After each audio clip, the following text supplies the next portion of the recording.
आज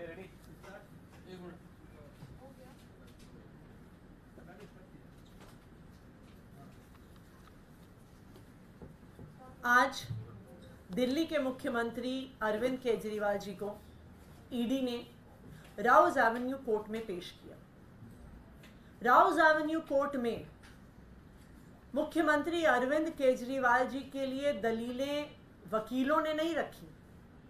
अरविंद केजरीवाल जी ने खुद मात्र 7 मिनट की एक स्टेटमेंट में इन्फोर्समेंट डायरेक्टोरेट के सारे केस को ध्वस्त कर दिया।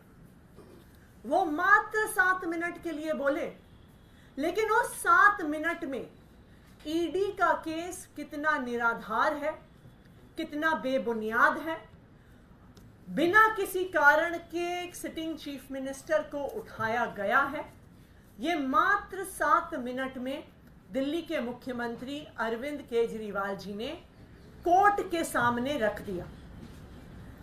क्योंकि कोर्ट की प्रोसीडिंग बंद कमरे के अंदर होती है।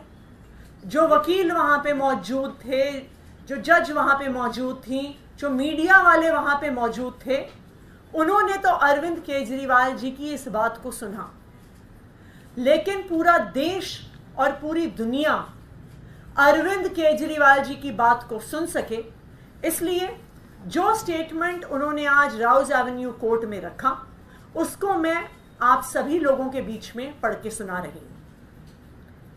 अरविंद केजरीवाल जी ने राउज एवेन्यू कोर्ट के सामने ये कहा, यह केस पिछले 2.25 साल से चल रहा है।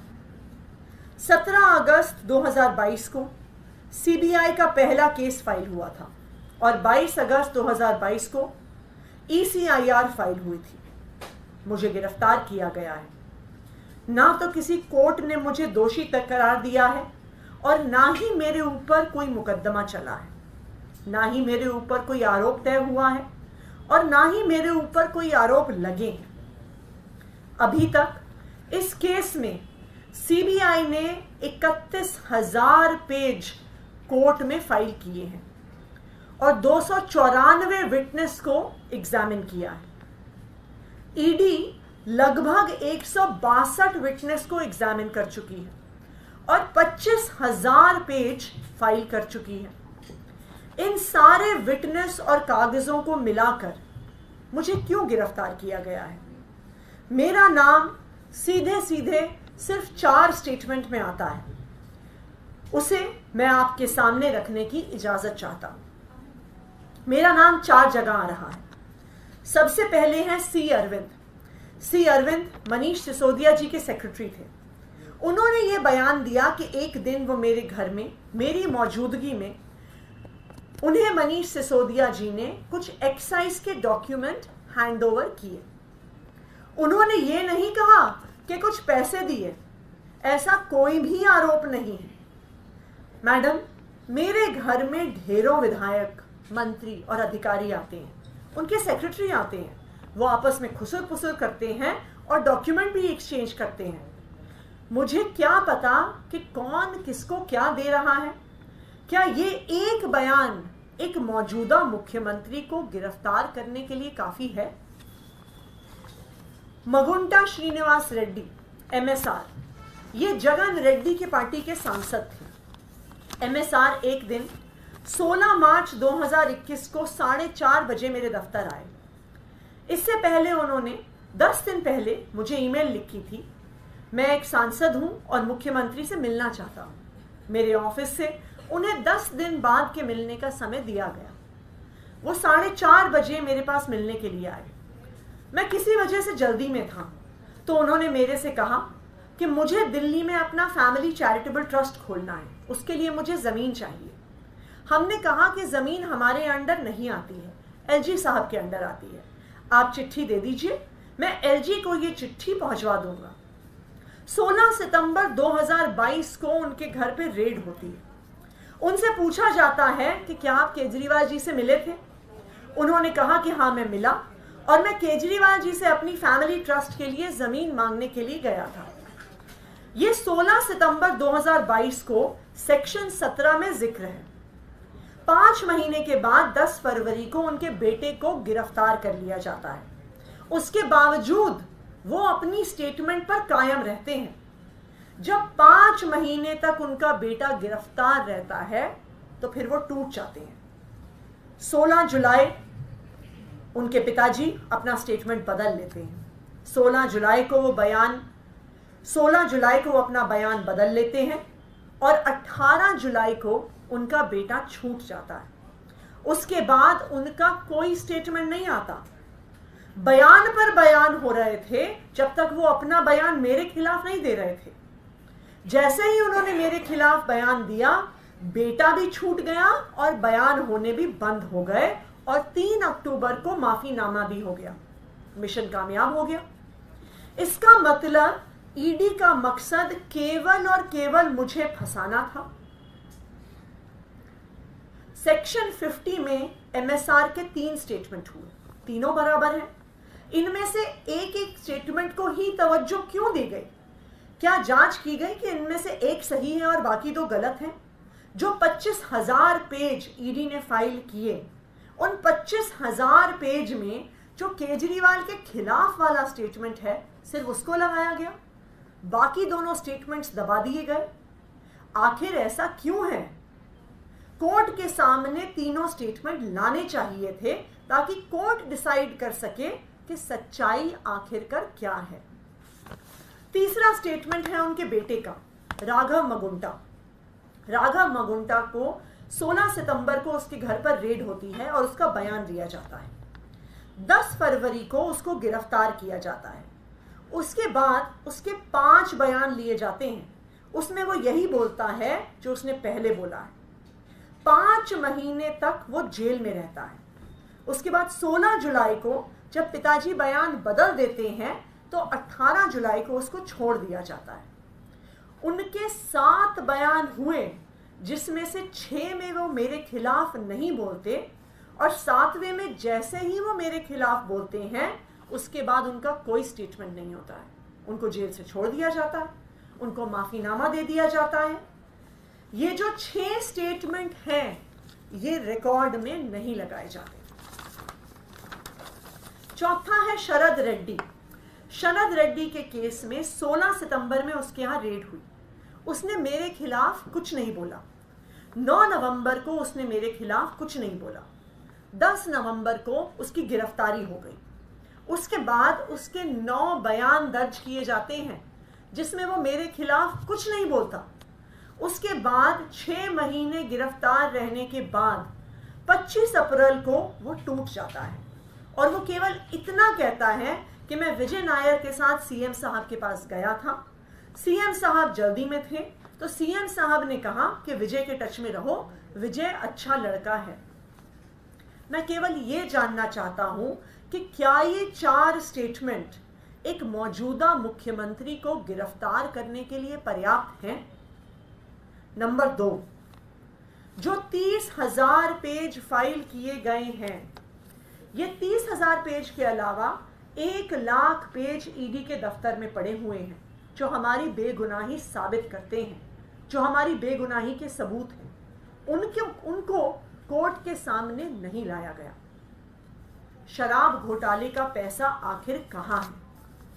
आरोप लगाया जा रहा है कि 100 करोड़ रुपए किसी साउथ लॉबी ने शराब की पॉलिसी बनाने के लिए आम आदमी पार्टी को दिए। यह जस्टिस संजीव खन्ना का ऑर्डर है।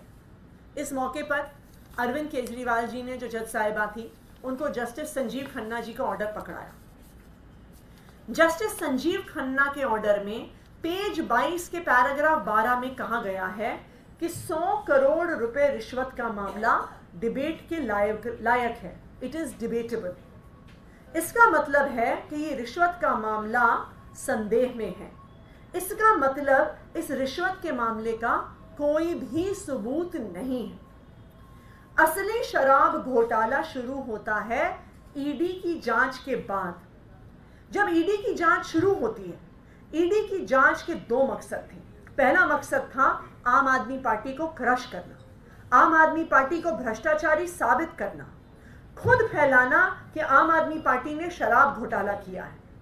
ईडी का दूसरा मकसद था इसके पीछे एक एक्सटॉर्शन रैकेट चलाना जिसके जरिए वो पैसा इकट्ठा कर सके। शरद रेड्डी के केस में शरद रेड्डी को जमानत 2 कारण से मिली। सबसे पहले शरद रेड्डी ने मेरे खिलाफ बयान दिया और शरद रेड्डी ने गिरफ्तार होने के बाद 55 करोड़ रुपए का चंदा भारतीय जनता पार्टी को दिया।